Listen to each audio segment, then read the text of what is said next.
তাহলে সেই ডেডলাইনের বা আপনারা সময় দিয়ে আমাদেরকে যেটা বললেন, আমরা সময় দিয়ে যেটা আপনাদের সাথে মিটিং করলাম, তার কোনো মাইনে থাকে না। তো দিস ডেডলাইন বা যে টার্গেট দেওয়া হয় ওটাকে এই বছরের জন্য একেবারে কিন্তু একটু সিরিয়াসলি নিতে হবে। তো যারা যারা করতে পারেননি, যারা নতুন করে আজকে এখানে টার্গেটটা দিয়েছেন যে আগামী 15 দিনের মধ্যে কত টাকা খরচ করতে পারবে, সেটা কিন্তু অবশ্যই আপনাদেরকে অ্যাচিভ করতে হবে। বিকজ আবার 15 ডেজের পরে কিন্তু এখানে এসে আবার আপনাদের সাথে আমরা মিটিং করবো মানে আমরা করবো আপনাদের সাথে। যখন লাস্ট ভিসি করেছিলাম 5 দিনের টাইম নিয়েছিলাম যে 5 দিনে কত খরচ করতে পারবেন বা 5 তারিখের মধ্যে কত খরচ পারবেন। 5 তারিখে কিন্তু আমরা আজকে এখানে এসেছি।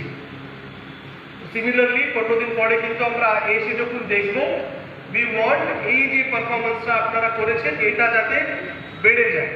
তো এটা হলো খরচের একটা দিক। সেকেন্ডলি, এই খরচের মধ্যেই দেখতে পাচ্ছি অনেক গ্রাম পঞ্চায়েতগুলো 50% অব্দি অ্যাচিভ করেছে। এখানে কিন্তু আমাদেরকে থেমে যেতে হবে না। যেখানে যেখানে আমাদের কাজ হতে থাকছে সেগুলো বিল আমাদেরকে পরপর কিন্তু ক্লিয়ার করতে হবে। তাতে আমাদের যে বাকি প্রায়োরিটিস আছে, ধরুন টেন্ডার করতে হবে বা এখন আমরা এসবিএম নিয়েও বলবো, স্পেসিফিক্যালি গ্রে ওয়াটার ম্যানেজমেন্টেরও প্রচুর একটা চাপ আসবে। তো এটার জন্য আপনারা সময় পাবেন। তো যেভাবে যেভাবে আপনাদের কাজগুলো ফিল্ডে শেষ হচ্ছে, সেই বিলগুলো একটু তাড়াতাড়ি আপনাদেরকে ক্লিয়ার করতে হবে। আজকে এখানে অনেকেই বলেছেন নির্মাণ সাহেব জয়েন করেননি বা কোথায় সেক্রেটারি জয়েন করেননি, কোথায় এক্সিকিউটিভ অ্যাসিস্ট্যান্ট জয়েন করেননি।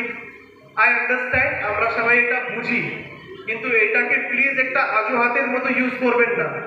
জিজ্ঞাসা করা হচ্ছে বলে চলো এটা আমি বলে দিই আমি বেঁচে যাবো, এখন তো প্রশাসনের ফল্ট আছে, আমরা ট্রান্সফার করে দিয়েছি, করে দেওয়ার পরে আমরা ইনশোর করছি না যে যার যেখানে যাওয়ার কথা সে যাচ্ছে না বলে সব আমাদের উপরে আপনারা আজকে হয়তো ঢেলে দিয়েছেন। কিন্তু খুব শীঘ্রই স্ট্যান্ড রিলিজ অর্ডারটা বের হবে। স্ট্যান্ড রিলিজ অর্ডার বের হওয়ার পরে যে কোনো ডেট হবে, এই মাসেরই হবে, সেই ডেটের মধ্যে কিন্তু সবাইকে জয়েন করে নিতে হতে পারে। তো তারপরে কিন্তু আবার সে অজুহাতটা আপনারা দিতে পারবেন না। তখন আপনারা আবার বলবেন ও ডিএসসি নেই, এক্সপায়ার হয়ে গেছে, ম্যাপিং করতে অসুবিধা হচ্ছে, ঠিক আছে? তো ওগুলো কিন্তু আমরা তারপরে শুনতে চাইবো না। তো প্রস্তুতি নিয়ে রাখুন। যেখানে যেখানে লোক নেই, জয়েন করার কথা আছে, খুব শীঘ্রই ওরা জয়েন করে যাবে।